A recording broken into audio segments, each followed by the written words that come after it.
ಮ್ಯಾಂಗ್ಳೂರಲ್ಲಿ content shoot ಮುಗಿಸಿ ಬರಬೇಕಾದ್ರೆ ಒಂದು ಕಡೆ ತುಂಬಾನೇ ಜನ ಸೇರಿದ್ರು. ಅದು ಏನಂತ ನೋಡಬೇಕಾದ್ರೆ ಆಷಾಢ ಸೇಲ್ ನಡೀತಾ ಇತ್ತು. ಅದು ಎಲ್ಲಂತಂದರೆ ಸಂಜೀವ ಶೆಟ್ಟಿಯಲ್ಲಿ. ನಾನು ಕೂಡ ಒಳಗಡೆ ಹೋಗಿ ಅದು ಏನೆಲ್ಲ ಇದೆ ಅಂತ ನೋಡೋಣ ಅಂತ ಹೋದ ತಕ್ಷಣ ಅಲ್ಲಿ ಚಂದ ಸಾರೀಸಿಗೆಲ್ಲ ಆಫ್ ಪ್ರೈಸ್ ಮೇಲೆ ಸೇಲ್ ಮಾಡ್ತಾ ಇದ್ರು.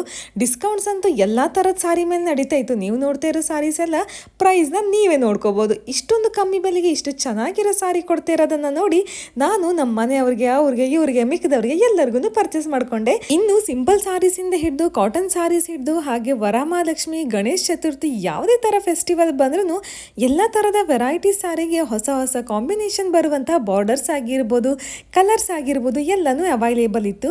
ಖಾಲಿ ಇಲ್ಲಿ ಸೀರೆ ಮೇಲೆ ಆಫರ್ ನಡೀತಿದೆ ಅಂತ ಅಂದ್ಕೊಂಡ್ರೆ ನಿಜವಾಗ್ಲೂ ಇಲ್ಲ. ಸೆಕೆಂಡ್ ಫ್ಲೋರಿಗೆ ಹೋದ ತಕ್ಷಣ ನಿಮ್ಗಲ್ಲಿ ಚೂಡಿದಾರ ಆಗಿರ್ಬೋದು, ಕುರ್ತಾ ಸೆಟ್ ಆಗಿರ್ಬೋದು, ಅಥವಾ ಜೀನ್ಸ್ ಮೇಲೆ ಹಾಕಿರುವಂಥ ಟಾಪ್ಸ್ ಆಗಿರ್ಬೋದು, ಇನ್ನು ಮನೇಲಿ ಹಾಕುವಂಥ ಬಟ್ಟೆ ನೈಟೀಸ್ ಆಗಿರ್ಬೋದು, ಇದು ಎಲ್ಲಕ್ಕೂ ಆಫರ್ ನಡೀತಾ ಇತ್ತು. ಅದರಲ್ಲಿ ಕೂಡ ಕಲೆಕ್ಷನ್ ಅಷ್ಟು ಮಾತ್ರ ಅಲ್ಲ, ಖಾಲಿ ಸೀರೆ ಮತ್ತು ಚೂಡಿದಾರ ಅಲ್ಲ, ಇನ್ನು ಮೇಲ್ ಫ್ಲೋರಿಗೆ ಹೋದರೆ ಜೆಂಟ್ಸಿಗೆ ಬೇಕಾಗಿರುವಂತಹ ಎಲ್ಲ ಟೀ ಶರ್ಟ್ಸ್ ಆಗಿರ್ಬೋದು, ಶರ್ಟ್ಸ್ ಆಗಿರ್ಬೋದು, ಇದೆಲ್ಲ ಕೂಡ ಭಾಳ ಕಮ್ಮಿ ರೇಟ್ಗೆ ಅವೈಲೇಬಲ್ ಇತ್ತು. ಟಿ ಶರ್ಟ್ ಎಲ್ಲ 199 ಸ್ಟಾರ್ಟ್ ಆಗಿ ಶರ್ಟ್ ಎಲ್ಲ 299, 399 ತನಕ ಚೆನ್ನಾಗಿರೋ ಕಲೆಕ್ಷನ್ಸ್ ಇದೆ. ಹಾಗಾದರೆ ಇನ್ಯಾಕೆ ತಡ, ಈ ಆಷಾಢ ಸೇಲ್ ಮುಗಿಯೋದಕ್ಕಿಂತ ಮುಂಚೆ ಇಲ್ಲಿ ಹೋಗಿ ಪರ್ಚೇಸ್ ಮಾಡ್ಕೊಳ್ಳಿ. ಹಾಗೆ ಚೆನ್ನಾಗಿರೋ ಕಲೆಕ್ಷನ್ಸನ್ನು ನಿಮ್ದಾಗಿಸ್ಕೊಳ್ಳಿ. ಬರುವಂಥ ಶ್ರಾವಣಕ್ಕೆ ಎಲ್ಲರೂ ಚೆನ್ನಾಗಿ ರೆಡಿ ಆಗೋಣ. ಇಂಥದ್ದು ಇಂಟ್ರೆಸ್ಟಿಂಗ್ ವಿಷಯಕ್ಕೋಸ್ಕರ ನನ್ನ ಫಾಲೋ ಮಾಡಿ. Thank you.